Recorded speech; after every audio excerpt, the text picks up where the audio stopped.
Okay, you're streaming. Bismillahirrahmanirrahim. Salam, adab. Welcome to the final evening of Habib University's 4th Post-Colonial Higher Education Conference. This conference has lasted this entire week, starting on March 22nd and concluding tonight. Due to limitations of online logistics, Nauman organized it in 5 linear sessions. The conference is titled Reparative Futures, Decolonial Thought in the Global Ruins. This title is a wondrous confluence of creative agency in face of grim destruction of our entire reality during the last 500 years. The focus of each conversation has been reparation, murammat, talafi, mundamili.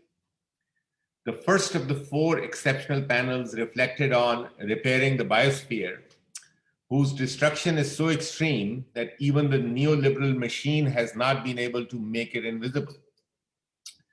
The next panel focused on repairing politics, where again, the degeneration, especially during the last decade, is so horrific that $1 trillion branding enterprise of the developed states is unable to mask it. And this unmasking has in turn opened extraordinary windows of opportunity to imagine healing of peoples by overcoming the horrors of strangulation in the nation-state incarceration of the entire world. The third panel, which discussed repairing economics, took on perhaps the most damningly deep dogma of contemporary times, the cancer of growth economics and annihilation of any other imagination to replace it. Our panel, however, discussed inspiring possibilities of purposeful economic life beyond the cancer of growth. The fourth panel talked about repairing religion, which brought to light the most vivid evidence of imposed and self-inflicted epistemicide being carried out by the global right via vulgar mega churches of many obscenities. This sequence has led us perfectly to tonight's 2 speakers and their topic, Nauman Naqvi, Sajad Rizvi, and Reparative Ends.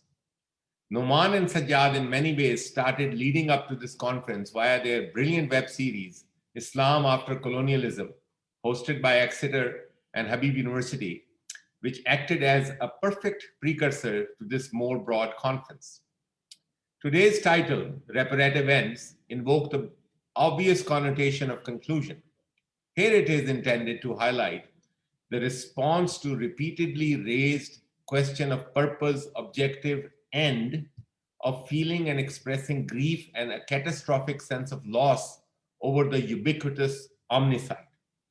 While personally I feel grief, mourning, and remembrance of loss as a profound end in itself to refining our lives and souls, this profound engagement with grief is repeatedly emphasized in Urdu poetic tradition. 2 examples from 18th century. सौ तरह के whistle ने मरहम रखे वले, सौ तरह के विसल ने मरहम रखे वले, जख्मे फिराक है मेरे वैसे ही तरहनूस. ये मीर हसन का शेर है. Mir Hasan is a grandfather of Mir Anis from 18th century. To 2019, मुंदमिल दिल का हर एक जख्म हुआ जाता है, मुंदमिल दिल का हर एक जख्म हुआ जाता है, यही सरमाया था जो खत्म हुआ जाता है. मोइन शादाब साहब. However, our wonderful presenters and speakers of this conference enriched this grief by illuminating paths of repairing first and foremost our capacity to grieve by experiencing this loss more consciously. We are honored to have the convener and the conceptualizer of this conference, our own Nauman Naqvi, as our first speaker. Nauman Naqvi is one of the world's leading thinkers in advocating for this repair of our sanity and consciousness of experience, as perhaps the first and most crucial step to be able to imagine any kind of reparative project. Nauman also repeatedly highlights the working of the most destructive engines of this relentless epistemicide, which hides in the very nature of the Eurocentric modern academy and Anglo-Saxon dominance of it. In his talk today, Nauman will be expanding this seminal theme of experiencing the destruction of experience as a crucial end to the means of reparations. Nauman Naqvi is Associate Professor in the program in Comparative Humanities at Habib University. He was the founding Dean of the School of Arts, Humanities, and Social Sciences, as well as the founding Director of Habib Liberal Core Curriculum, and has also taught at Columbia University, Brown University, Department of Comparative Literature, the Center for International Studies and Liberal Arts at Connecticut College, and very recently at Colorado College. Professor Naqvi's works cuts across the humanities, traversing questions of modernity and inheritance in literature, philosophy, and the arts. Adab Nauman. It is also my pleasure and honor to introduce our second speaker for today, Dr. Sajad Rizvi. Sajad, in many ways, is an embodiment of what a repaired thinker from the ravages of our contemporary ruins would be like. Can't think of a better person to lead the conversation on reparative ends. Sajad's remarkable and regenerative works are gifted with imagination to navigate these ruins. Sajad's rigorous and extensive scholarly corpus has generated profound intellectual authenticity for pre-modern and non-Western luminaries and sages. Sajad's work help us repair our spiritual imagination and our connections towards the vertical. Today, Sajad is focusing on the story of ruining of the very meaning of the end, which is the end of all end, a toxic, politicized ruining of almost all religious eschatologies. The greater focus of Sajad's paper, however, is on repairing our ideals of the Messianic. Dr. Sajad Rizvi is Associate Professor of Islamic Intellectual History at the University of Exeter, where he has taught since 2004. He is an intellectual historian who specializes in the history of philosophy, mysticism, and theology in Islam, on which subjects he also runs a blog titled Hikmat. Currently, he's completing projects in the philosophy of time in Islam, as well as a new consideration of 18th century in the Islamic East. His new projects include a large study of philosophy in the contemporary Muslim world and contributions that further the decolonial reading of Islam in our world. And I'm especially thankful to Sajad for wearing a shirt that bears Habib University colors. Adab Sajad, over to you, Nauman. Adab. Thank you so much for that really very, very generous introduction. Before I begin my own humble individual paper, I want to thank all the distinguished panelists this past week for teaching us all so much in such a brief period of time. I'll be revisiting those conversations and I encourage others to do so as well. This includes my distinguished co-panelist today, Professor Sajad Rizvi, who has so much to teach us. So I'll be brief in my own presentation, which I've titled Repairing Cognition. Repairing Cognition, the Ends of Experience. Repairing Cognition, the Ends of Experience. Allow me to begin with an epigraph. Roz मामूराए दुनिया में खराबी है ज़फ़र, ऐसी बस्ती को तो वीराना बनाया होता. There is a ruination in the flourishing everyday Zafar. Such a settlement should have been created a desolate ruin. रोज मामूराए दुनिया में खराबी है ज़फ़र, ऐसी बस्ती को तो वीराना बनाया होता.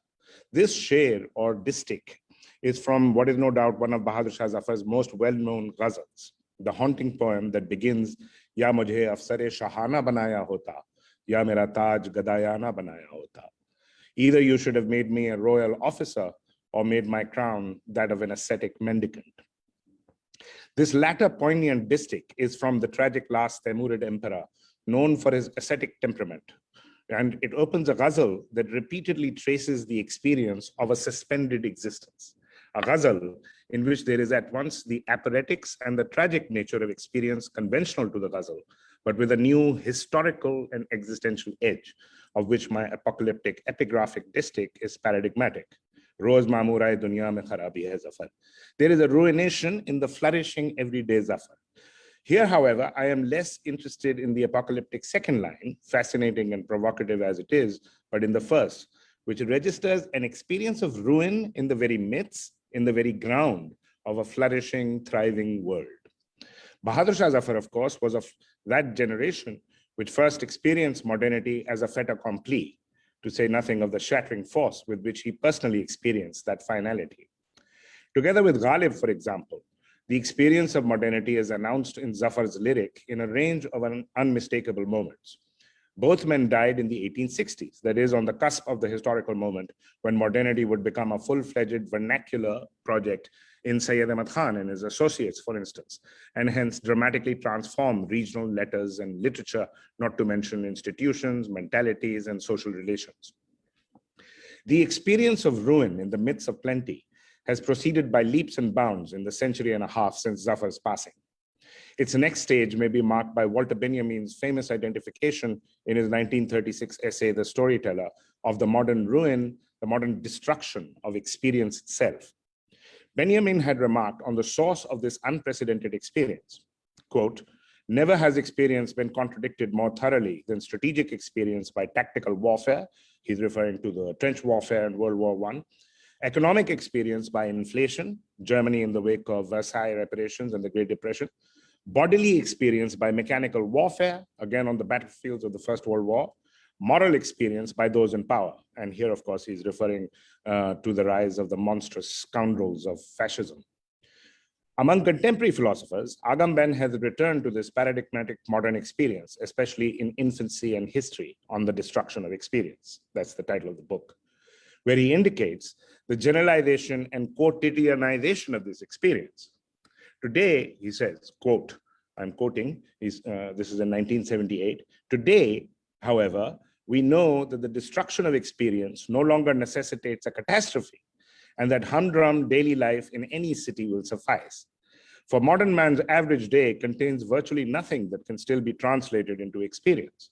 Neither reading the newspaper with its abundance of news that is irretrievably remote from his life, nor sitting for minutes on end at the wheel of his car in a traffic jam, neither the journey through the netherworld of the subway, nor the demonstration that suddenly blocks the street."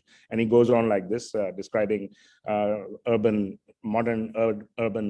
modern urban experience. "It is this non-translatability," I'm still quoting him, "it is this non-translatability into experience that now makes everyday existence intolerable as never before, rather than an alleged poor quality of life or its meaninglessness compared with the past. On the contrary, perhaps everyday existence has never been so replete with meaningful events." Close quote. Alas, I should say. Agamben's examples indicate the universality of this unprecedented and extraordinary, cognitively violent, if not epistemicidal modern experience of the destruction of experience, now rendered quotidian, if not normative, thus virtually invisible, except in the minor discourses of art on the extreme fringes of biopolitical life, of life as bare life, of survival and surviving. As it happens, Benjamin's essay was enthusiastically received here in Pakistan too, in the post-partition period, by the literary circle centered on the poet Nasir Kazmi and his friend, the storyteller, who my colleague Asif Aslam Farooqi called in his magnum opus of criticism written unbeknownst to us at the time on the cusp of his passing, Chirag-e-Shab-e Afsana, the candle of the night of storytelling, Intizar Hussain. Like Intizar Hussein's stories and novels, Nasir Kazmi's lyric is shot through with this vertiginous, even harrowing experience of the destruction of experience. In the experience of love, for example, in distichs such as these. "Kuch apna hosh tha, na tumhara khayal tha, yun bhi guzar gayi shab-e furqat kabhi kabhi." Completely new experience in the history of love in our region. "Mehroom mein khwab deeda hairan na tha kabhi, tera ye rang hai shab-e hijran na tha kabhi." This experience of the destruction of experience has been a virtually universal trope in international literary modernism. However, variously the experience was formed, charted, and traced. Within philosophy too, it has been articulated by a range of philosophers. In fact, it may be argued that the phenomenological movement, especially in its radicalization by Martin Heidegger, contemporaneous with Benjamin, was motivated to return to experience not just against the abstraction of modern philosophy, but by the experience of the erosion of and alienation from experience.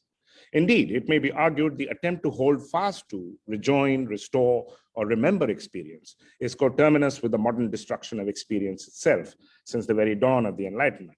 Schematically, first in the form of fideism, Bayle, Montaigne, then in Romanticism's longing for experience, and finally in modernism's anguished and jagged tracing of its shattered ruins.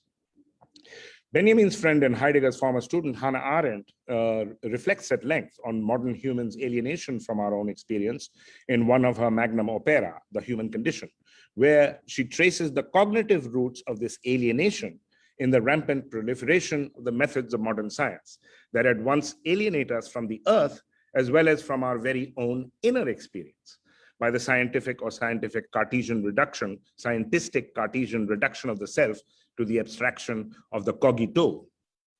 Arendt famously began her reflection by citing the general enthusiasm for escape from planet Earth in the wake of the launch of the Soviet satellite Sputnik. Given the extraordinary current obsession with the colonization of Mars, Arendt's allegorical beginning appears prophetic.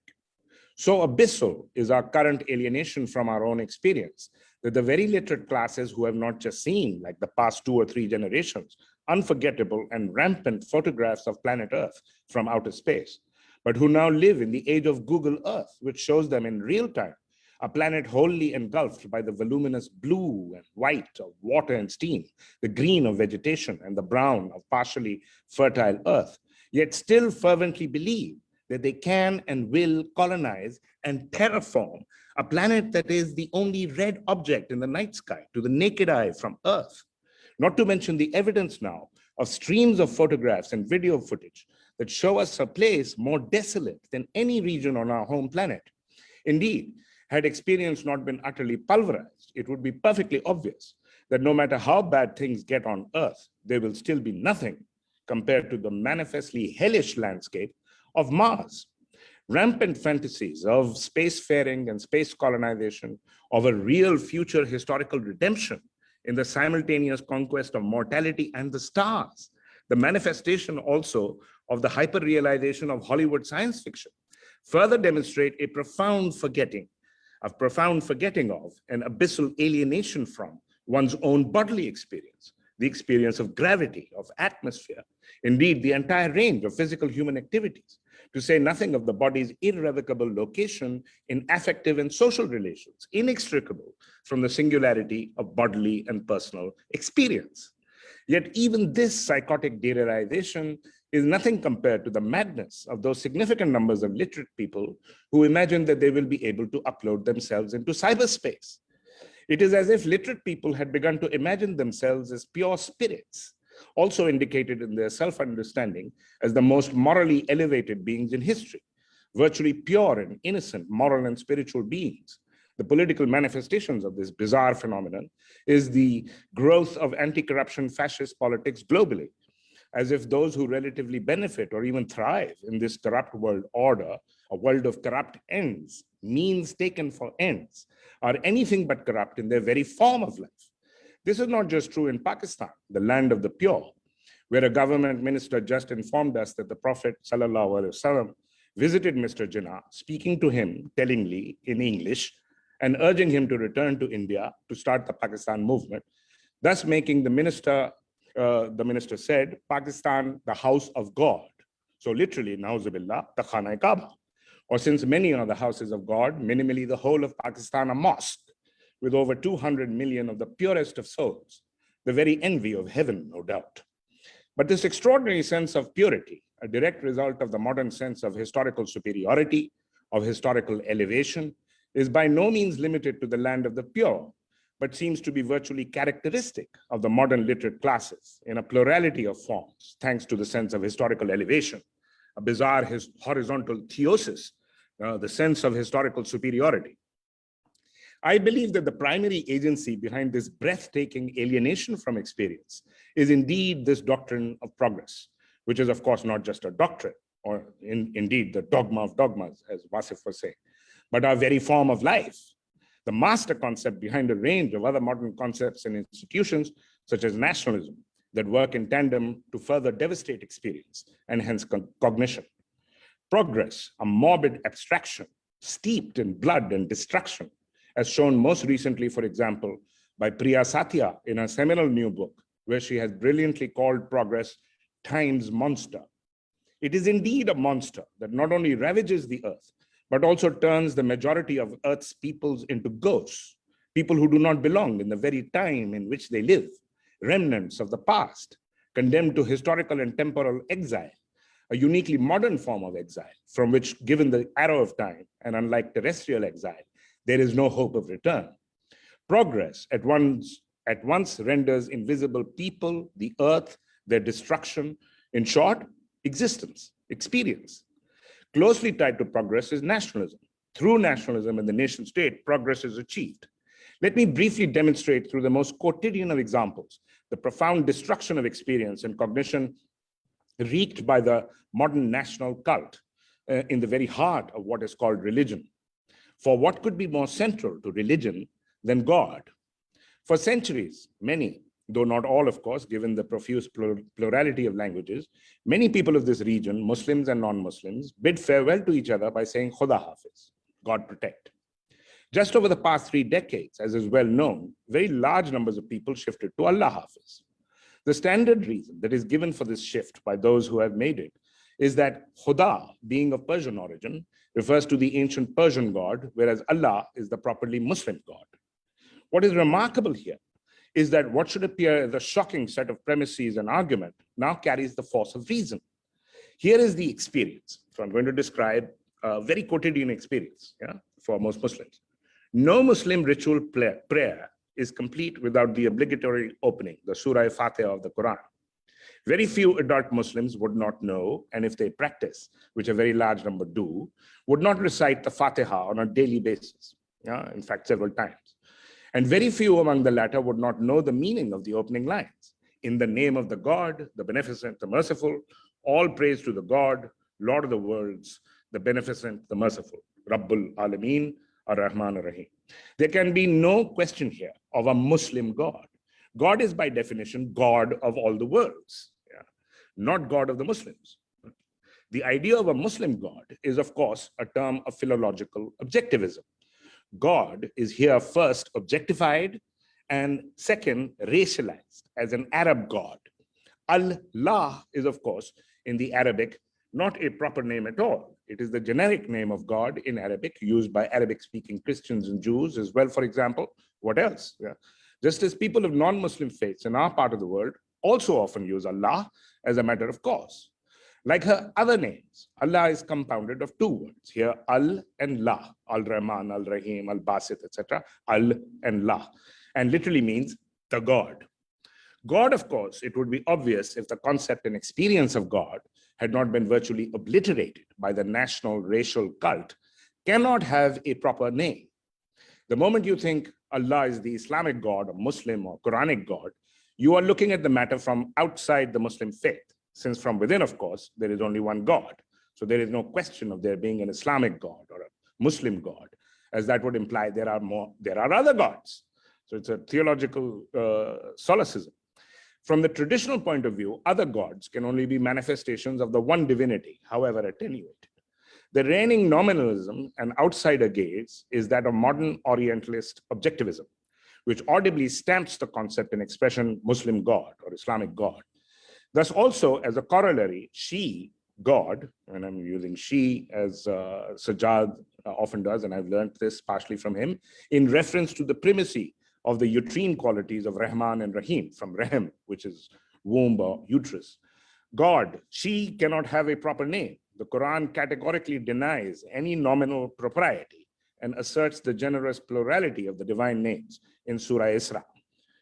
Quote, invoke Allah or invoke the most beneficent by whatever name you invoke him, for to him belong the best names, close quote.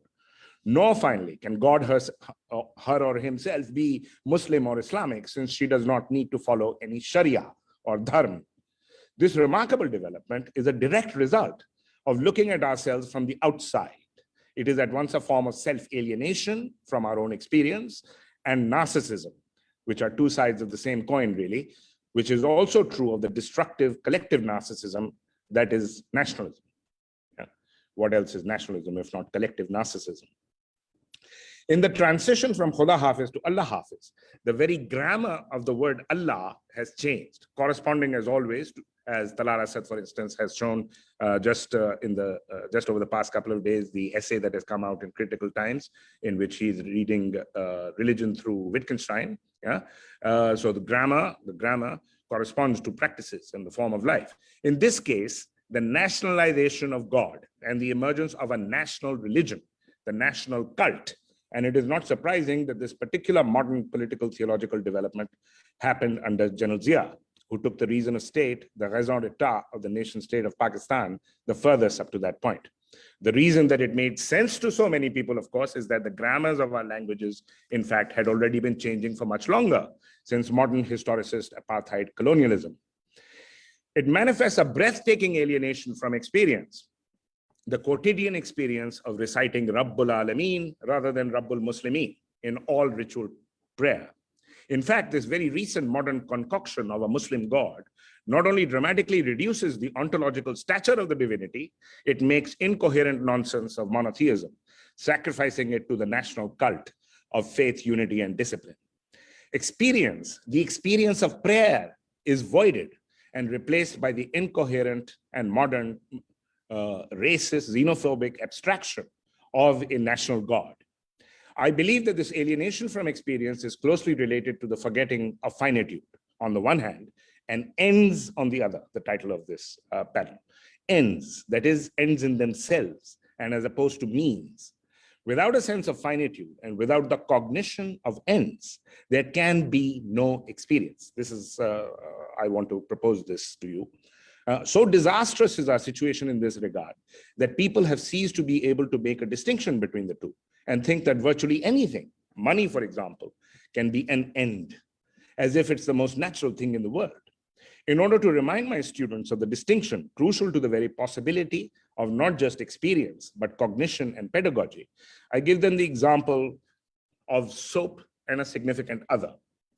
Not all our grammars have been utterly ruined, of course. So if I said in all seriousness that I am passionately in love with Yardley's soap and would be willing to sacrifice my life for it, people would rightly think that I needed urgent help. Whereas if I said the same about my wife, for example, no one would be terribly concerned. One cannot passionately love Yardley's soap, for it is a mere means, whereas a human being, of course, is an end. Notice that this distinction is crucial to judgment, yeah, to the question of judgment. Yeah, we are not able to judge without having ends, making a distinction between means and ends. Here I have used the classic Kantian example of persons as ends in themselves, but clearly we have other ends that are proper ends, such as justice or love, or very significantly, knowledge. Money, on the other hand, is not just a means, but the means of means. The means of means. That's literally the meanest thing in the world. Yeah, base. Yeah. To think that it can just as well be an end is not just morally objectionable. That's not my main concern. I'm a teacher. Yeah. It's not just morally objectionable, it is cognitively disastrous. It is a cognitive catastrophe, which has reverberating consequences for the entire structure and possibility of experience and cognition. Similarly, for when genuine ends are treated as mere means, knowledge, for instance, treated as a means, which is today with the commercialization of knowledge, it's everywhere, yeah? Knowledge is a means. Knowledge, and hence truth, reason, and reality, can only flourish if treated as an end in itself, for its element resides precisely in that expansiveness of ends, yeah? And the most expansive of ends, the end of ends, yeah, is of course God and Akhirah, which are here now. They are here now as ends in themselves. Akhirah is not chronologically, it's not merely chronological. It's present here now. Yeah, if they are at all, if they exist at all, they are here now in the vertical dimension of existence, which Wasif also indicated, without which there is no perspective and no experience. But my co-panelist, Professor Sajad Rizvi, is without a doubt a better expositor of that. And I hand over the mic to him as I thank you for listening.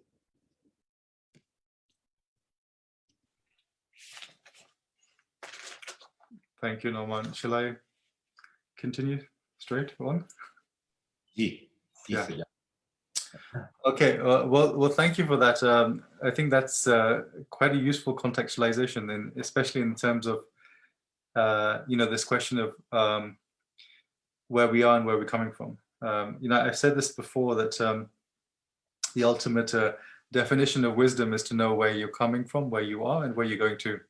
So in a sense, I want to take the next step, which is where are we going to? What is that particular end? And of course, I can't possibly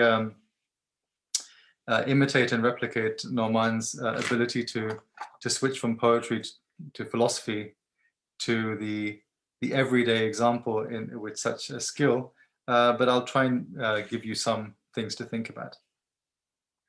So let me begin. In many ways, what I have to present here is continuous with the previous session that was on religions on Thursday. Or perhaps following Professor Mander, we should call these religio-secularisms, with a nod to both the concomitant creation and construction of religions and secularisms, something which I personally first encountered in the work of Sajad Sajad in the mid-90s as a grad student. Since the study of what we call religions, and particularly the study of the intellectual history of Islam, is what I know best. So what I'm presenting in that vein is what I would call a theology of the future, a theology in the sense of representing and reacquainting oneself with the sacred and the holy, and being aware of presence and meaning, and not their absence and empty terms. Theology in the sense of a fuller homological alignment of self, cosmos, and ultimate reality, the three realities of the Islamic intellectual traditions, or perhaps even what in everyday secularized language we normally connote by terms, concepts, and extra-mental objects. This theology of the future will necessarily, in an Islamic context, focus on the notion of the messianic and of messianism with the Messiah as the fulfillment of sacred history and time within our world. As such, messianism is the very quintessence of what we might understand by a reparative end, an end that is a stage of fulfillment and perfection, and reparative quite simply in its redemptive force and just reordering of the cosmos into the way things truly are, responding to the famous supplication of the Prophet, Allahumma arina al-ashya kama hiya. In that sense, the redeeming Messiah and the folding off of space and time in the end days, the soteriology and eschatology of the cosmos is merely a completion of the metaphysics of presence, which philosophy in the Islamic traditions seeks to address. To take one example from a philosopher whose work I've used extensively, who addresses the perfect homology between the metaphysical inquiry into being and the exegetical comprehension of being manifest in scripture, Mullah Sadra, who says the following in the introduction to his Quranic exegesis. Know that the human is the most noble being. They were at the beginning of their generation on the very limits of baseness and imperfection that arose out of the nature of elements and compounds that formed them, like all other species of animals. And their nature was in degrees of baseness in relation to other substances and entities, except that they had in their essence a faculty of progression to the very limit of perfection and progress to the light of the transcendent origin. So this is progress and progression to a particular end, not progress in the way in which we have been talking about. It's completely the opposite term. It's taraqi in the original kind of Arabic sense of a vertical ascent. And the active sustainer, stripped of evil and calamity, becoming one of the inhabitants of the world of light, bestowed with the bounty of the afterlife and with bliss. It does not behove, and this is an important point and caveat that he gives, it does not behove divine providence to allow humans to wallow in the grazing grounds of the passions like insects and worms. So humans have to have some ability of, have to have some sort of aspiration, desire to perfect themselves. For it is known that everything has a perfection that is specific to it, for which it was created, and an act that completes it that is appropriate to it. The perfection of the human is through the perception of divine stations and partaking of divine intelligible knowledge by stripping away sensible material attachments and renouncing base worldly matters, and being saved from the impulses of passion and freedom, and freed from the bonds of carnal concupiscent desires. All this is not made easy except through guidance and learning and disciplining and self-steadfastness. And that's actually the central concept in this quotation. This idea of hidayah and ta'aleem and tahdib and taqweem.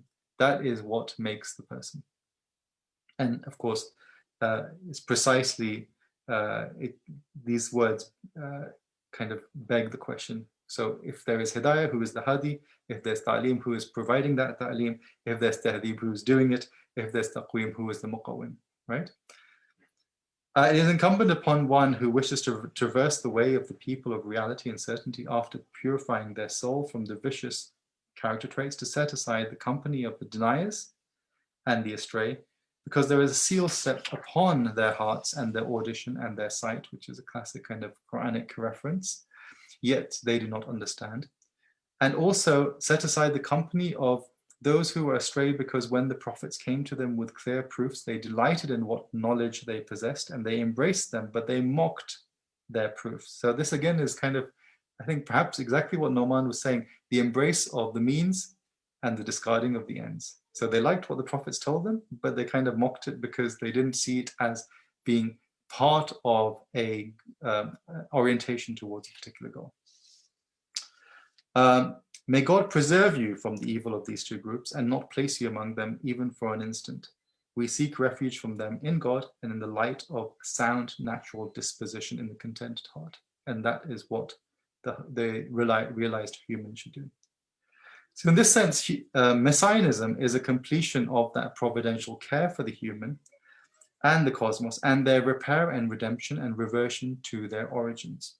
Messianism thus constitutes a reading back into the origins, a ta'wil of the guide, so to speak, a guided sage teaching that takes people away from their attachments and veils of ignorance. As such, it needs to be located, and this again is kind of evoking what Professor Mander said the other day, located within a wider intercultural conversation on philosophy as love and pursuit of wisdom and as a way of life. Now, my choice of topic, Messianism, is not merely a confessional gesture responding to the objectification of who I might be. You know, increasingly, I think one of the things which could be said about positionality, we're all very clear about saying who we are and where we're coming from. You know, is scholarship merely the presentation of positionalities? Well, in some way, in a decolonial world, if that was all it was, it wouldn't necessarily be a bad thing, right? At least it would be honest. Far too much academic scholarship is frankly dishonest because it fails to do that. So who I might be objectified as a Shia academic working in the field of history, increasingly committed to making sense theologically of one's world, and deeply committed to decolonial ontology and praxis. And I'll return to this question of why Shi'i and why decolonial in a bit. But also reflecting this messianic turn, which is sometimes talked about in modern, particularly continental philosophies, and the wider critique of our political, ethical, and social life provided by political theology, which in itself is concerned with this question of the reinscription of divine sovereignty in our lives. That is a very central feature of Messianism. So let me start precisely with just saying a few things about that messianic turn and the way in which Messianism is sometimes talked about in contemporary philosophy. And here, of course, one particularly refers to Derrida. And my basic problem with Derrida's use of the messianic is that it's a notion of a messianism or the messianic without the Messiah or without messianism. It's kind of a process. It's a focus on process. It's a focus on the lack of fixity. It's a focus on difference. It's not about where one is actually going to. It's not about what the messianic parousia actually brings with it. He's not at all interested in this question, right? Because for him, of course, there is no Messiah as such, because there is no divine whose countenance that Messiah can represent. And in that sense, it's perhaps a bit more productive to look at someone like Walter Benjamin. And I want to just quickly mention two texts because I think there's somewhat of an interesting tension between the two texts, and then see how we might then contrast it with the other kinds of, the other conception of Messianism, which I want to talk about, which comes out from a Shi'i Islamic context. So with Benjamin, you have, of course, his theological political fragment from the early 20s, and then later you have his ideas about Messianism and the theses on the concept of history, and there are other there are other names given for this particular text of 18+2 theses, which was written roughly just before he died.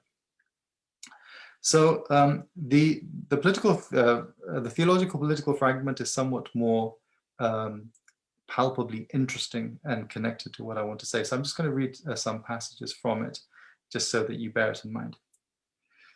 First, the Messiah completes all historical occurrence, whose relation to the Messianic, in this sense, he himself first redeems, completes, and creates. Therefore, nothing historical can intend to refer to the Messianic from itself out of itself. For this reason, the kingdom of God is not the telos of the historical dynamic. It cannot be set towards a goal. Historically seen, it is not a goal, but an end. And he makes a lot about this difference between Ziele and Ende. Thus, the order of the profane cannot be built on the idea of the kingdom of God. Theocracy, therefore, has no political, but only religious significance. And this is very interesting because, of course, when we think about modern forms of so-called theocracy, we think of the opposite. It's not something which actually has religious significance, but which has purely political significance. And this is quite clear, especially in those examples of states or even communities which we define as theocratic.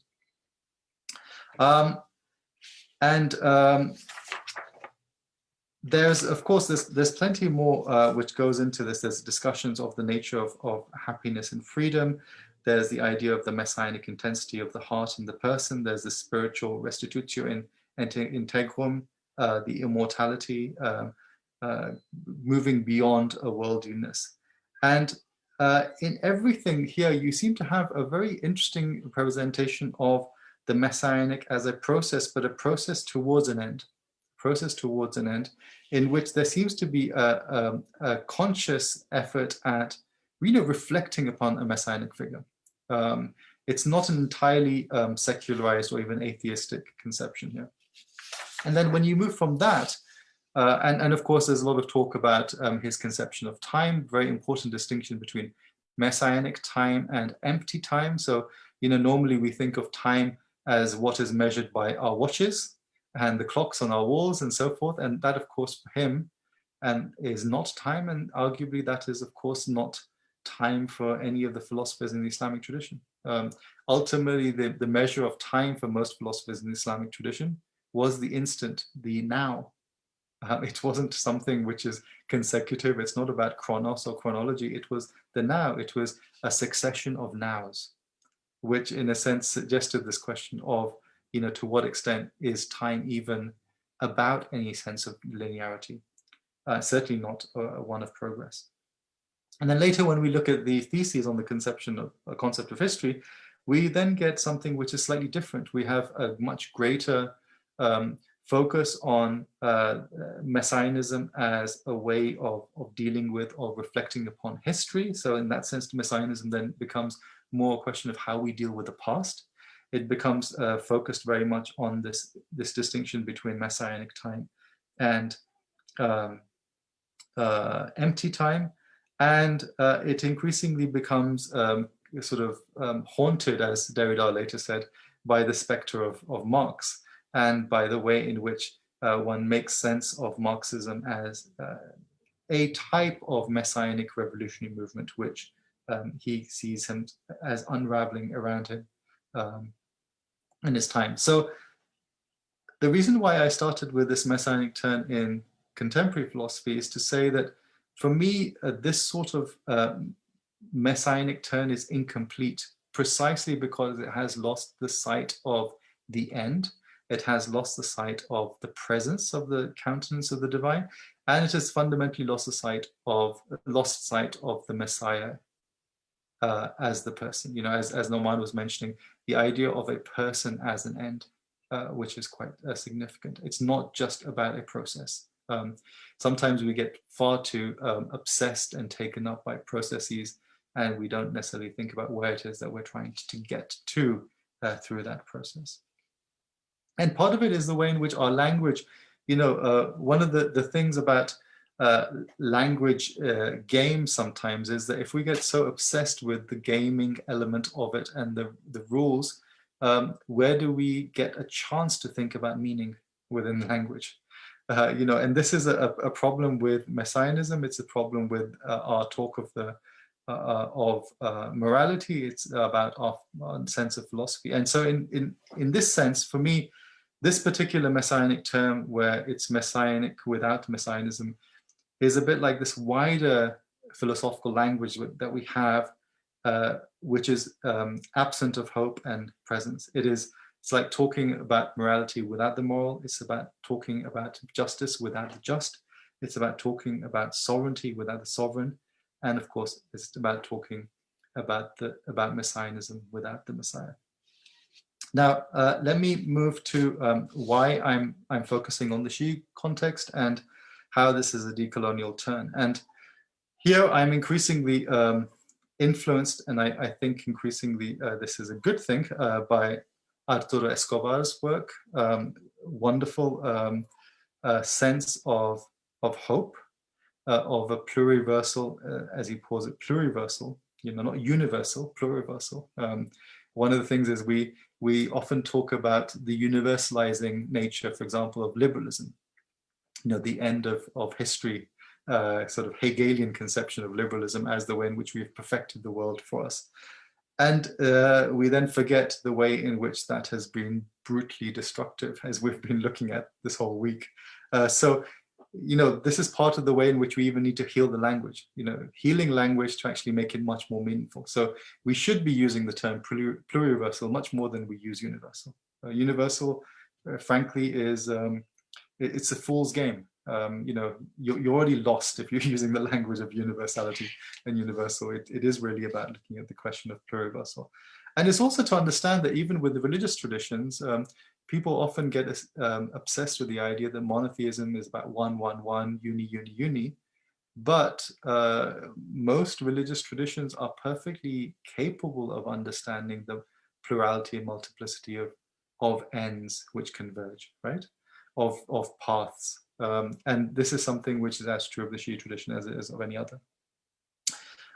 So we need to kind of heal and think about our language, and then also about affecting taking very seriously this decolonial turn towards a pluriversal vision of the future that breaks down binaries, that redeems traditions, that looks at forms of conviviality, that looks at diversity of modes and ways, a set of cosmopolitan localisms, and looks at different kinds of designs and dreams for possible worlds. You know, that the idea of a dream as being an active exercise of imagination, of wanting to see the world in a particular way. So let's move then to why I picked Shi'i, and not just as a simple kind of expression of confessionism. The first one is my desire to decolonize the study of Islam. The study of Islam itself is mired in what I would call an Orientalist obsession with death. And by that I mean death of the subject, death of God embodied in the inert scripture of the Quran, the fetishization of the Quran. Islam is not born by believers who claim it, but lies in the texts. That, as Noor, you know, I think wonderfully reminded us the other day, texts which lie entombed in our metropolitan vaults, right? We don't even have access to them. You have to have the access of being that Orientalist who can then go into those vaults and be privileged to you know, having washed your hands properly and worn gloves. As if you ever go to Princeton, this is the ritual that you have to do if you look at manuscripts, and then you can't even pick up the text. It has to be lying there on its throne or on its kind of pedestal. This is death of finitude, neither being towards and beyond death, as Heidegger and his theological successors might have it. And this is not even the way in which Sunni normativity is constructed in Orientalism, but then it raises the question of what sort of Sunnism, a modern, objectified and fetishized faith of the book, in which authority lies with one's slim grasp of the past and not the sanctity of the present and of the presence of the friends of God. On this and the text, as Ali famously put it, the text does not speak, it is we who make it speak. Or rather, I could say in a Shi'i vein, we are the text that speaks. Secondly, the study of Islam desperately needs the reinscription of the sacred, of life and blood of belief, of love, of mutuality, of compassion, of different options. At one level, the Shia insistence that the faith is nothing but love and hope evokes this. In its affective invocation of mutuality at that level, exemplifies the balayat being the central idea in Shiism, to which believers are called. It revitalizes that interdependent mutuality of decolonial praxis. Thirdly, there has to be recognition that the Shia tradition claims itself to be the normative Islamic tradition and not some sniper from the edge. It is not a sect. Rather, it is the claim at its center. Every religious tradition claims to be at the heart. No tradition puts itself at the margins. Even the Alawi Nusayris do not put themselves at the margin. They call themselves Ashia al-Khalisa. It's as simple as that. The idea that you suddenly have to have some notion of a orthodoxy and normativity with respect to the others does not make sense. And that centrality is important because, again, thinking about the intercultural context, this is a postulation of a metaphysics and a vision of reality in a form of life on the plane of philosophy within global philosophy. The Shi'i Imams did not conceive of their authority and pivotal role in the cosmos as a mere primus inter pares of a super tribe. This is a fundamentally flawed understanding of both prophecy and of the Imam. This is just not what they're doing. Why would someone who is the countenance of the divine merely want to be a tribal leader? This does not make any sense. The parochialism of the tribal leader is just not something which is of any interest to a true friend of God. The fourth point is about grief, and I don't want to go much into this. Professor Sharma the other day talked about the distinction between melancholy and grief, but grief is an important aspect of the Messianic in the Shi'i tradition. It's the grief of the past, the mourning of the past is then directly associated with the parousia of the Messiah. And it also has a critical sociability and communality that one sees that is increasingly, one would say, in this time of pandemic, so important. We seem to be kind of separated from each other, but the communality and the sociability of grief actually brings us together in this critical care of self and other, even if it is in virtual terms.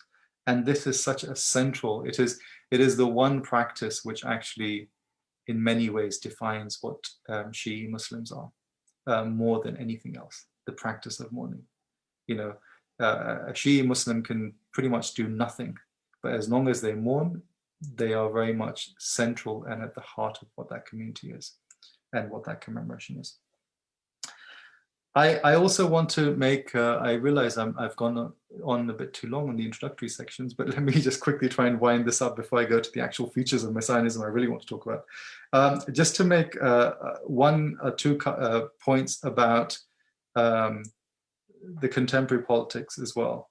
So the fifth point about why Shi'ism is because of the problem of what I call modern Shi'i Republican political theology, which is primarily expressed, of course, in the Iranian state, that empties the cosmos of the presence of the divine and of the countenance of the divine that is ultimately manifest in the Messiah.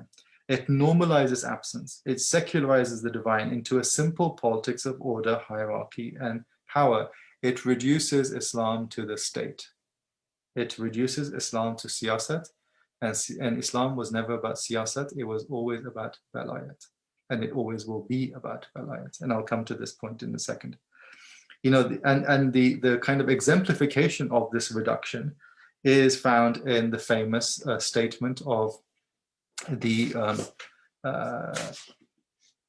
political revolutionary or reductionist, better known as Ali Shariati, who famously has a book with this title, but he also has this famous slogan that Shia yek hezbe kamil, that the Shia are a perfect political party.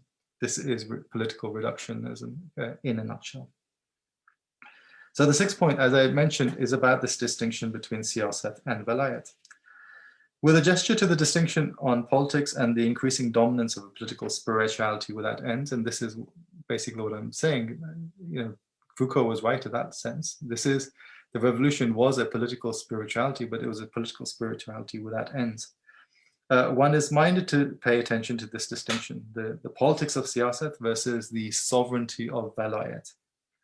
The former is an ordered top-down hierarchy in which the naked exercise of power and violence of imposition upon the other masquerades as sovereignty and justice, while the latter is located within love and companionship of human fellowship and the true recognition of sovereignty. Velayat, of course, comes from the same root as love and intimacy.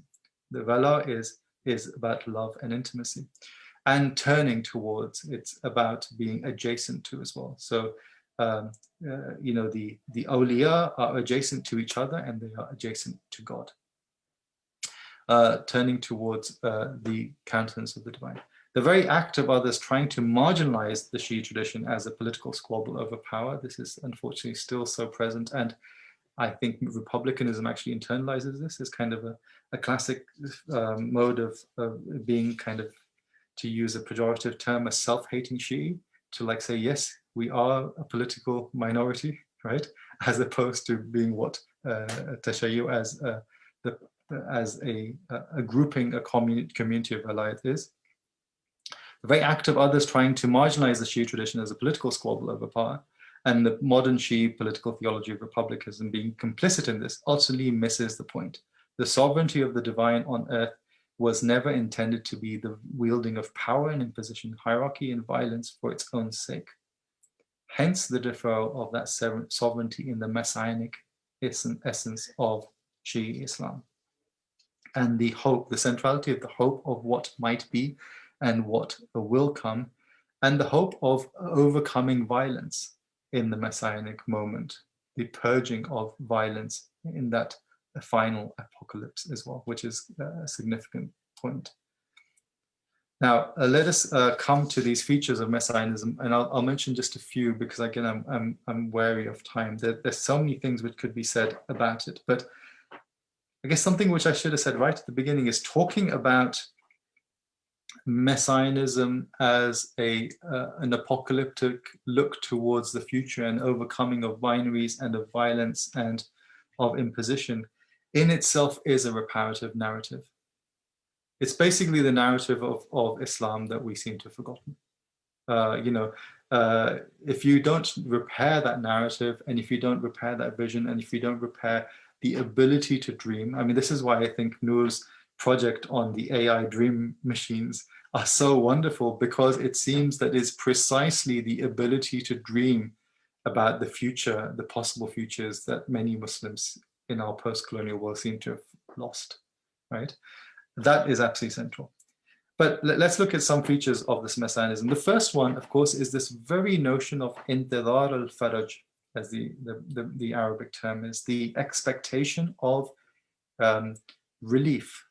Now, faraj, of course, means lots of things. At its very basic sense, it's the idea of relief. And it's the basic sense of a relief and a release and a restitution after shidda. You talk about faraj ba'da shidda. Shidda is the kind of intense kind of imposition upon the self. It's the idea of being really under the thumb, being persecuted, being kicked around for such a long time. And the faraj is the release from that. That is the absolute central thing, that the expectation of the messianic parousia is about that relief and redemption of the very promise that this will be realized, that this is the fundamental providential purpose of humanity. And this is reflected in this wider phrase. The wider phrase is Afdal al-ibada intidar al-faraj, the best of worship is the expectation of this relief. And the best of worship in what sense? It's not just the narrow sense of, we consider worship to be certain ritual acts.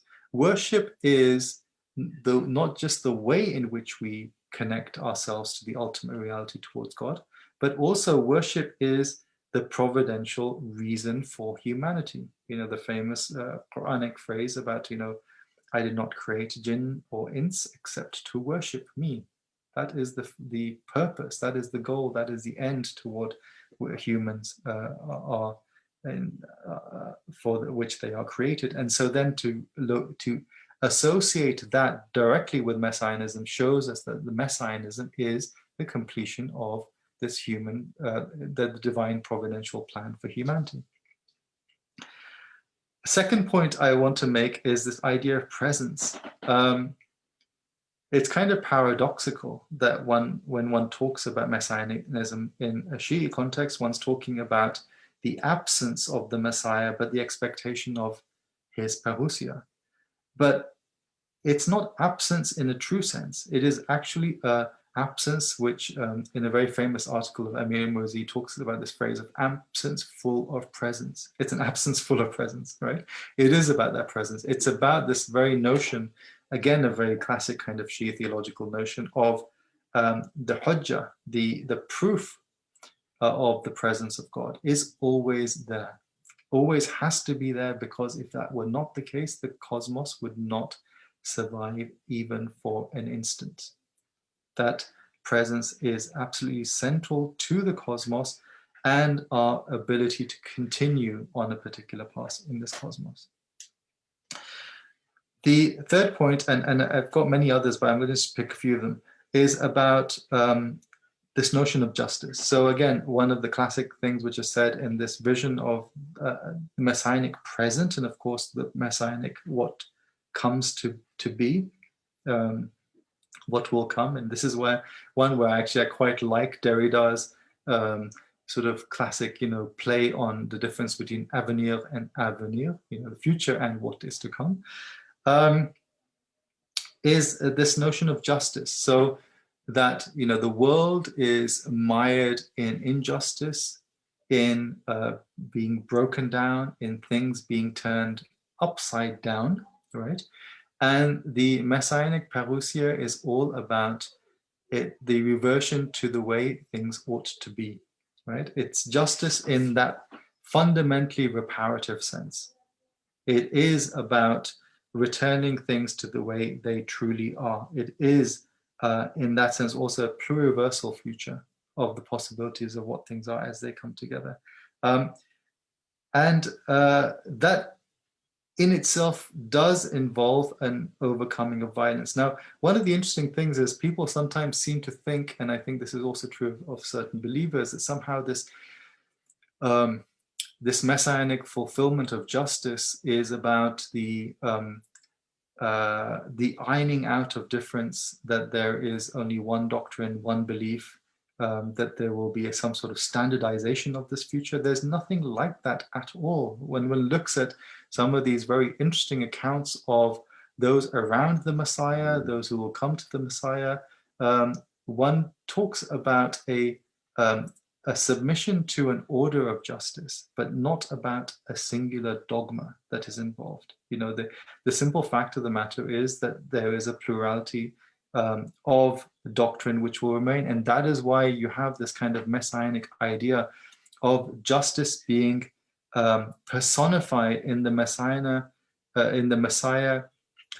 judging according to every community's normative ideals, right? So not the Messiah judging purely from a 12er Shi'i perspective over the entirety of the cosmos, but rather if you come to him as a Buddhist, if you come to him as a Jew, if you come to him as a certain type of Christian, etc., that is the function of the Messiah, is to manifest the totality of the divine attributes and the countenance of the divine to you as divine justice, right? In those terms, not in someone else's terms. It's not, a classic case of inclusivism as we talk about in religious pluralism, but it is a pluriversal way of understanding justice.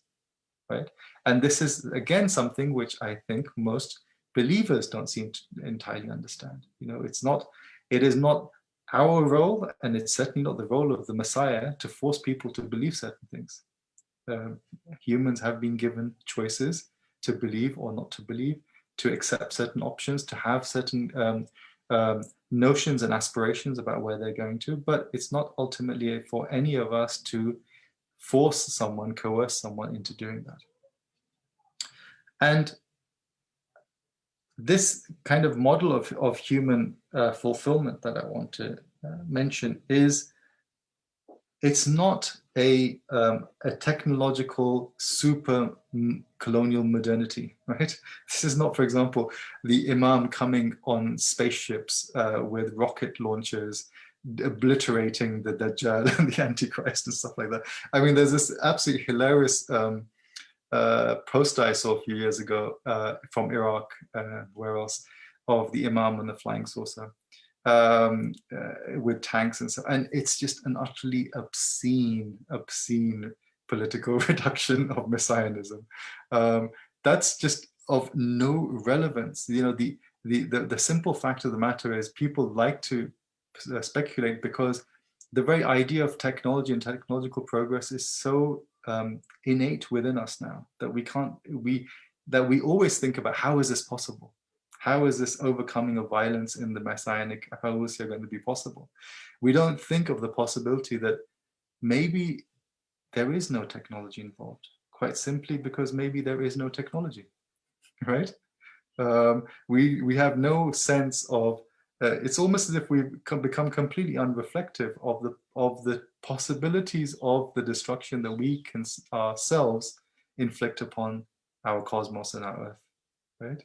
That we have to think in those terms. So in that sense, it's not messianism as a fulfillment of a certain type of hyper-modernity, but is messianism as a redemption and restitution against a colonial modernity. What else is the point of having in a sense, a Messiah who is in the wings waiting to be ushered in for 1200, 1300 years?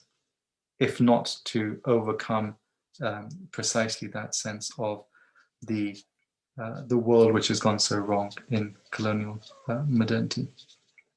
Okay, now I think I should stop because I've gone on for way too long. But let me just say one last thing, again, in light of the pluriversal options that we have. What I'm suggesting is a particular kind of reparative end. I'm not saying everyone has to accept what I'm saying.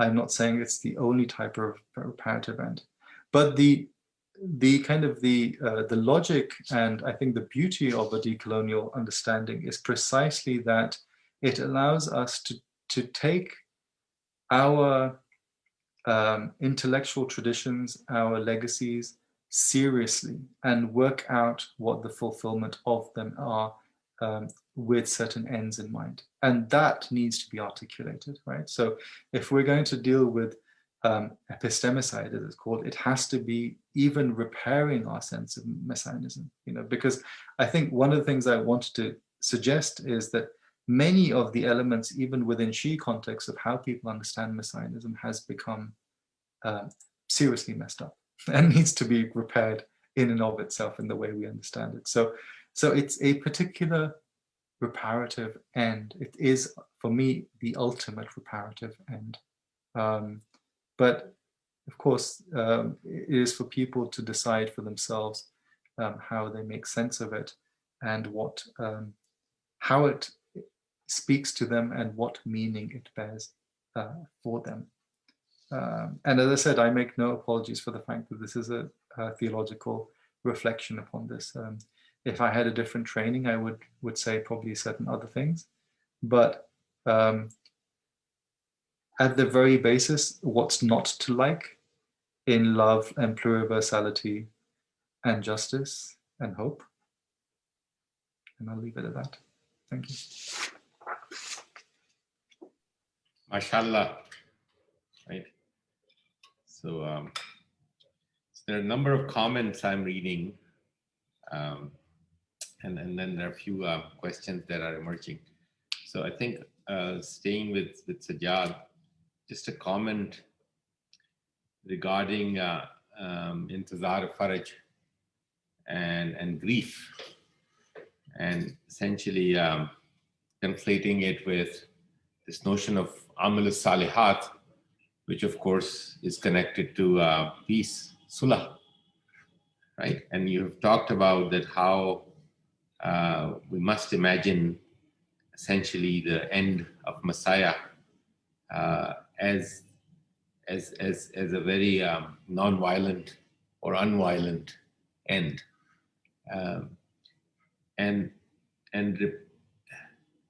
just a and at least among the current Shias, both of these notions have been mocked primarily internally as useless.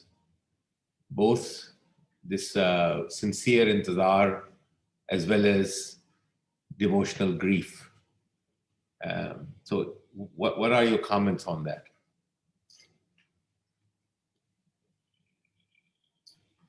Yeah, so one is, so there's two ways this has happened. One is to say that the way in which the tradition has understood intizar al-faraj is passive, right? That it needs to be active. And so, in Iran, it was this whole idea that the way you do intizar al-faraj is by actively forming a state, right? As if the Messiah needs the structure of a state to help him do his stuff, right? I mean, certainly that's not found in any scriptural sources that somehow the Messiah needs a state, and certainly an Islamic state to bring this in. And he needs Islamic courts, and he needs Islamic judgments and executions and so forth. It's completely bizarre, almost a direct lift from modern Zionist state, right? Yeah, I mean, this is why, Faisal's classic Muslim Zionism of Pakistan is quite interesting, in the way in which Muslim nationalism in the modern world works is, of course, it has this kind of very intimate relationship with Zionism.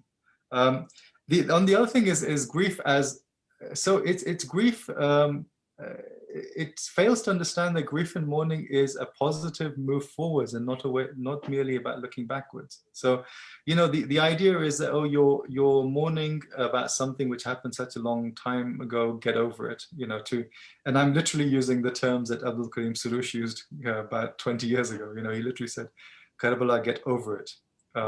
Speaking to a Shi'i audience. Now he's, of course, this next level has been the Prophet, get over it. I mean, that's where he's got to right now. But this, of course, is problematic because no one ever understood this purely as being something about the past.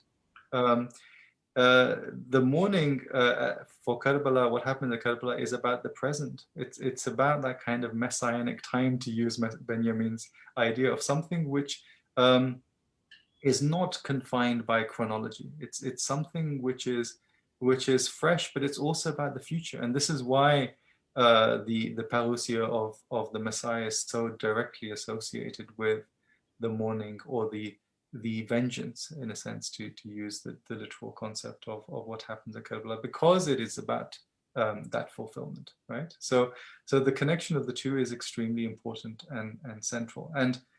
And that is what a true Islah is. So, it's the rising of Imam Hussein, which is about the Islah, of setting things right, and of overcoming violence by peace, right, is exactly the same thing as the Islah that the Messiah brings in by replacing, zulm and jawr, etc., with adl, right? With justice. That's the same process of Islah involved in both things. And fundamentally, it's comes back to this basic absence of imagination. This is why the modern sensibility, as Nauman was saying, kind of alienated from its own experience, alienated from its own ability to appreciate literature, right? It's one of these classic things. If you can't appreciate literature, and if you can't appreciate compositions of the imagination, how can you possibly exercise imagination yourself? If you cannot imagine a better future, you're not going to even think about it. Beautiful. I'll come back to you, Sajjad. There are many comments about your wonderful talk. Nauman, there's one question regarding this paradox of this almost infinite proliferation of content, records, archives, images, and not really delivering any kind of experience in modern time. While experiential times and societies did not have any of this sort of signals towards capturing experience, but experienced very profoundly. Do you have any thoughts on this this disconnect? No, absolutely. I mean, it's very interesting that the very word information, of course, now there's also data, which is the word that people use more and more, which is totally irredeemable. But information, the older word, if you just look at the word, it says information. It indicates that it's something that you receive from the outside, like that. An experience, is information. So yes, I mean, who has the time, the ability, the imagination, and the way in which these forms are also proliferated, these contemporary forms which you indicated, also both the time as well as the spaces in which they are proliferated don't really allow them to become an experience. And an experience is also not a subjective thing. This is also this bizarre modern I ask my students often whenever I want them to think about a particular term, to ask after its translation. So subjective and objective, what are the Urdu translations for this subjective and objective? Experience is neither subjective nor objective. I mean, experience is something shared necessarily. So that's another reason why we are unable to have experiences, is we are most of us are utterly alone. We hardly interact with others, and it's not just now that the cell phone is here and you're staring at it. Even being with other people, we are alone. So yes, I completely agree. What can I say? Right. So just as a follow-up, that in spirit of reparation, especially you and I both share this institution, that what would be your suggestion to sort of reduction of data and information, text, technology, and how to recapture this just the agency of experience through being with each other? I mean, there's a reason why people miss their college days so much. It's a space in which people talk to each other a lot, have intellectual conversations, the real stuff of life, which you share together and think about. And there's of course the classes going on and lectures going on, so there's plenty of material to think with, even your personal experiences. So yes, I mean, I think any university space, I mean, the university, I mean, I know there are all kinds of problems with universities, but nevertheless, the university provides a bit of a refuge from this thoughtlessness of, the thoughtlessness of the modern world. But apart from that, the more interaction there is, I think that's a very, very important part. And also, I mean, I think the fact that that's one of the reasons we made philosophy and such an important part of our core curriculum. And Sajjad was talking about adab, literature. Yes. But this philosophical inheritance, which is of course what Sajjad is so. I mean, I'm so always so impressed and inspired by the way in which he has taken on this this task. I mean, I think that's a very, very important, as you know, so many people are pointing out now, is that the reclamation or reparation of our philosophical traditions. You know, I mean, you know, the two are inextricably intertwined. Yeah, I mean, this modern rupture between religion and philosophy. You know, it's not the only rupture. There are so many dimensions in the modern period. It's disastrous. Yeah, in Urdu I often say कि ईमान और अकल को अलग करके अकल बेईमान हो गई और ईमान बेअकल हो गया. ईमान बेअकल हो गया वो तो वाज़ेह ही है. ईमान बेअकल हो गया और अकल जो है वो बेईमान हो गई. Yeah. So yes, I mean, this reclamation of the philosophical tradition, which philosophy just means wisdom. It doesn't, you know, that philosophy means the love of wisdom. So to reclaim that older, or marfat, for instance, would I mean, I would take it, which is one of the words, you know, which is one of our words for wisdom, which is why I also have this fellow carrying this flag of marfat. Yeah, marfat, wisdom is an absolutely essential part of reclaiming the sense of experience. Yeah. Because experience must necessarily involve some reflection. Otherwise, you know, there is that element, that cognitive element within experience. So, right.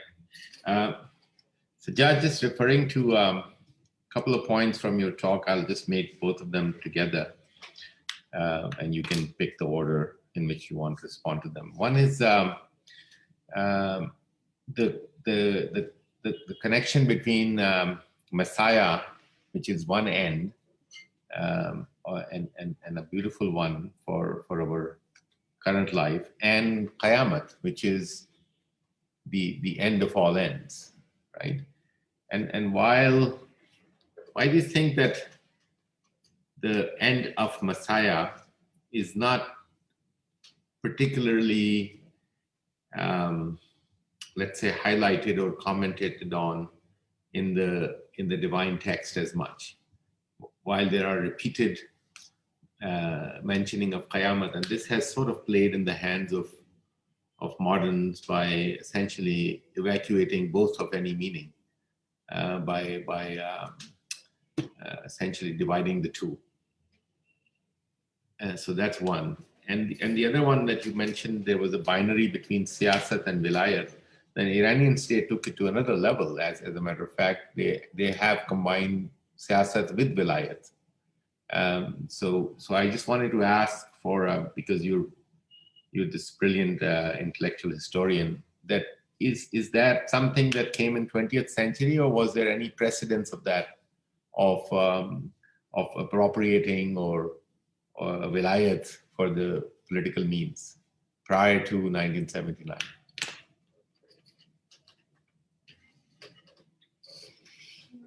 So if I take the second one first, because it's easier, I can't really think of any obvious examples of this, because most of the prehistory of, you know, what's known as Vilayat al-Faqih is highly contested, and certainly the political ramifications of it are highly contested. So yes, you do have texts going back to the 16th century, and you even have 19th century and early 20th century texts which seem to suggest certain things about the authority of the ulama. But what happens, especially by the time you get to 1988 with the amendment to the Iranian constitution, that's really something I would say which is unprecedented in history. Yeah, I mean, the point I think here is the use of the term velayat without any meaning which is understood for it. So it's kind of, it is evacuated of meaning. It's really a political reduction. So even the way in which the argument is made for velayat is kind of an appropriation and secularization of classic Shia arguments for the authority of the imams and the Ahlul Bayt in the tradition. It's in a sense that shamefaced, really, that it's you know, it's as if no one would notice that this is happening. It's kind of a sleight of hand, because certainly those who were not Shia noticed it. They were like, wait a second, these are traditional arguments which are often made for the authority of the family of the Prophet, and you're suddenly appropriating them. It's just a bit striking that most people who were Shia didn't notice this, or pretended they didn't notice this. But I think that distinction between siyasat and wilayat, that distinction between power and authority, that distinction between where legitimacy lies and where it ought to lie, is something which is actually quite productive of the way in which we should be looking at politics and questions of social justice and sovereignty and so forth. I think that's really important. I mean, it's not just a traditionalist position to say that within the Shi'i tradition, no government has legitimacy intrinsically. It's just a statement of fact. It's a normative statement, Once you say it in those terms, and people sometimes find it very shocking that you say so openly, because they say, well, does that mean you're an anarchist or a nihilist or whatever? No, it just means that there is an absence of legitimacy. And so you are already working, as Hagenbeck and Exeter would have it, within a state of exception. That is just the nature of the political reality for the last 1300 years anyway. That's just what we've been living. That's why Agamben is not kind of new to me. It's our historical experience of the last 1300 years. We've been living in a state of exception, right? It doesn't even mean that you cannot act in certain contexts. This idea that the absence of legitimacy means you cannot act. I mean, again, Shia intellectuals over the centuries have discussed this. How do you work? Of course you work, because at the end of the day, you have certain interests, your community has certain interests, your family has certain interests, you have to live, right? So, you have to live in certain pragmatic contexts, but never are you sacralizing the significance of those actions. Once you bring in a state, an Islamic state, which then sacralizes that and confers legitimacy on that practice as the state of Islam, as the state of the Messiah, that's where you've got serious problems, because that's precisely when things unravel. It's commonly said, anything that goes wrong in Iran, everything from the bridge falling down to basic corruption, in different contexts, ultimately is the fault of the Imam, right? And at that point, you've basically destroyed, what we're going to call the religion. We'll call it what you want, but you've basically destroyed it. There is no tashayyu once you've got that situation where everything is implicated in that manner. It doesn't even happen in Iraq, where you sometimes have, it's said that the system is very similar. It just doesn't officially call itself that. Say Sistani has more power and authority and legitimacy than Khomeini did or Khamenei did, etc. But he doesn't call it that. It's a very similar problem. Once you start reducing Islam to the state, then that is inevitable. That is precisely what's going to happen, and that's problematic. And that's why the withholding of legitimacy is so important, because it allows you that greater room for maneuver within the political ethical sphere.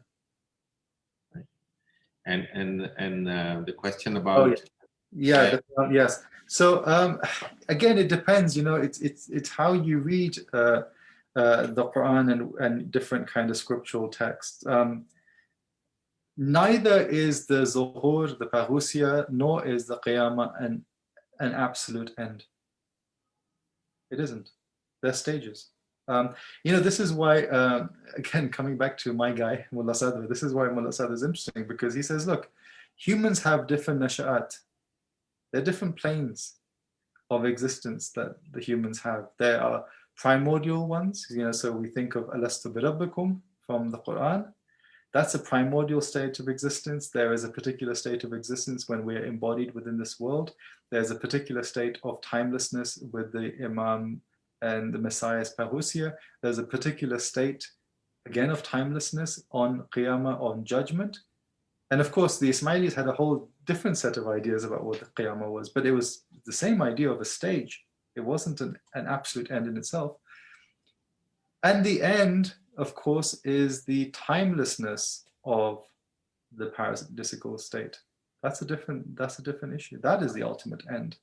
It's not Qiyamah as a particular stage within that. So, you know, when you have this sense of a journey and a progression through different planes of existence and of stages, each of them can be an end in and of themselves, but they're not ultimate ends. You know, I mean, obviously, once you really get into what Messianism means, it's you know, a lot more kind of unravels and kind of opens up the possibilities. You know, the one point which I forgot to mention, this idea of the Baqiyatullah. I mean, the idea of the Baqiyatullah, the remnant of God as the Messiah, which is, of course, interestingly, one absolutely central connection between the Shi'i tradition and the Jewish tradition, particularly the Jewish mystical tradition. It's so powerful. There is, of course, this famous Quranic verse in Surah Hud about, you know, Baqiyatullah khayrun lakum in kuntum mu'minin, right? That the remnant of God is best for you if you are believers, except, and then there's this thing, but of course I am not hafid over you. It's a very interesting verse. On the face of it, it sounds like it's a conversation with the people of Hud, and it's about transactions, and it's Baqiyatullah is like, you know, yeah, take the profits as you want, but you know, I'm not responsible for what you do about it, right? But then read it in a messianic tone, and it becomes a completely different verse, right? It says, like, look, the remnant of God is the best. It's khair, right? And khair means lots of things in the Quran. Wisdom is one of the meanings of khair, right? Khair is wisdom, and wisdom is khair as well in the Quran. If you are mu'minun, if you are believers, because you're those who have iman, those who trust, right? You trust in what will be. It's such for me, it's such a messianic verse.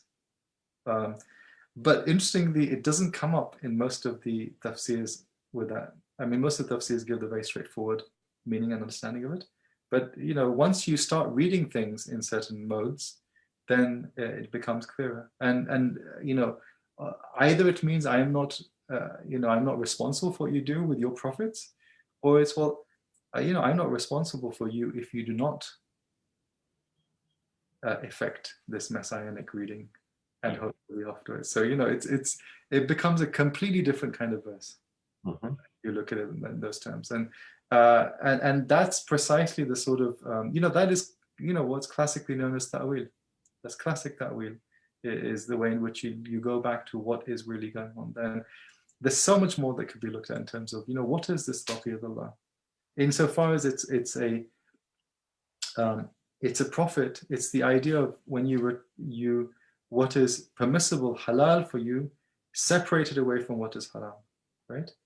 It is it's God's halal taken away from your attachments, which are haram. Again, that's the messianic. You know, it's really as simple as that. So it really, it's all about how you read these texts and what sort of mechanisms. And you know, that again, this is why, you know, I started with this thing about linking exegesis with philosophy, the study of philosophy, because it is precisely the hermeneutical strategies which are affected within the tradition of how you read texts, of how you read the cosmos, of how you make sense of metaphysics, that is in many ways the fundamental kind of contribution of Islamic philosophical traditions. It's that kind of philosophy as a way of life which is so important, and that's why, you know, as Nauman was saying, the idea that philosophy cannot have theological commitments, which of course is a very commonly held position, even in the study of Islam, you have people who dismiss that as paraphilosophy. It's not real philosophy. If you've got theological ethical commitments, it's not real philosophy. And it's just astonishing, because you say, well, look at the history of any philosophical tradition. Are you really telling me that having ethical commitments suddenly precludes it from being philosophical? That's a crazy idea. That's an absolutely crazy idea. That is deliberately crazy. I think it's one of the ways of evacuating even philosophical reflection from any experience. Nauman, I'll invite you to actually, as a convener of the conference, to conclude all this entire wonderful week that you had put together.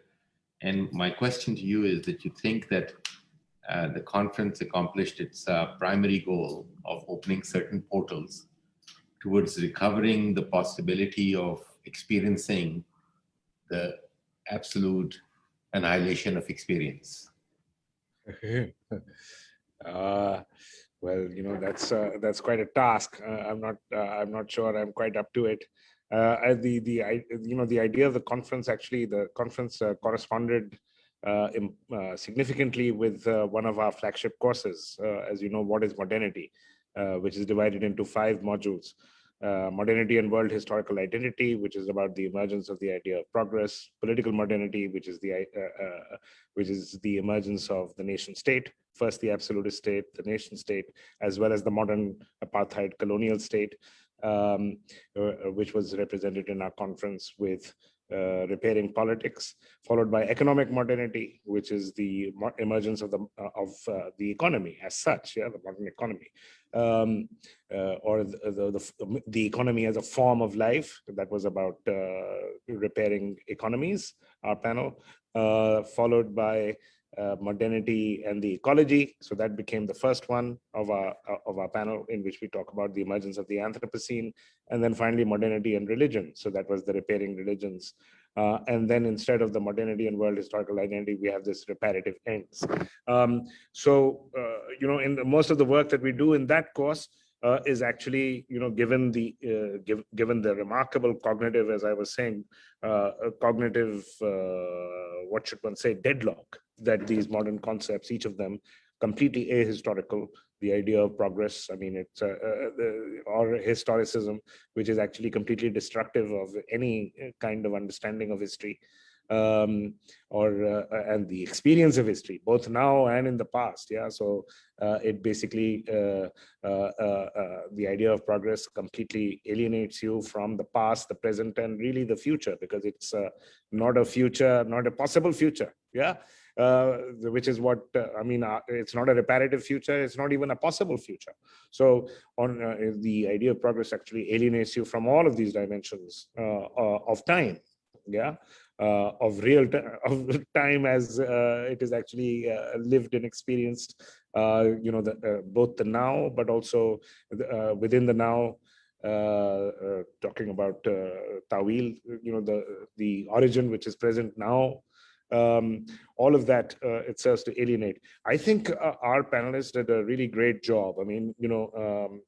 First of all, in terms of the ecology, the expositions of where we are in terms of the Anthropocene and where, what is possible. I think it was a very, very important cautionary remark that was made by Jean-Baptiste Fresseau, that in fact we cannot repair the biosphere. We cannot repair the biosphere.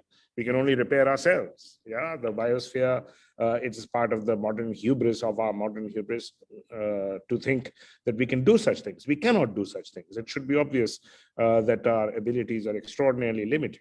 So we can only repair ourselves. Then in politics, what more than the nation state everywhere? That's the way the entire planet over the course of the past couple of centuries, but especially over the course of the 20th century, has been divided up, in all of these nation states. The whole world is now marked by these borders, which have nothing to do with human experience. In fact, they're totally destructive of human experience, historical experience. I think those were very, very useful remarks. Same with the economies. But there's one thing that I wanted to say to Sajad about this. I thank him so much for this really, really remarkable reflection. Yeah, it's pulled together so much. It's such an intense reflection, really, on all kinds of levels. About processes, yeah, the focus which relates to the theme of means. Yeah, I mean, I'm teaching a class on Hannah Arendt right now, so I was just reading The Human Condition and now Between Past and Future. Yeah, and this is one of the things she points out, is that this Hegel, especially, yeah, since this is also a philosophically oriented panel, he reduced history to processes. Yeah, and in fact, it became absolutely essential in terms of, so the figure that, so Zionism was mentioned. I happened to read this book by Aviezer Ravitsky, an Israeli historian, called Messianism, Zionism, and Jewish Religious Radicalism. And what he points out is that Zionism, initially in the 19th century, late 19th century, was rejected by the Orthodox Jewish community. Yeah. Until there was this rabbi who had read Hegel. He was a Hegelian, Rav Avraham Kook, yeah, who made it possible.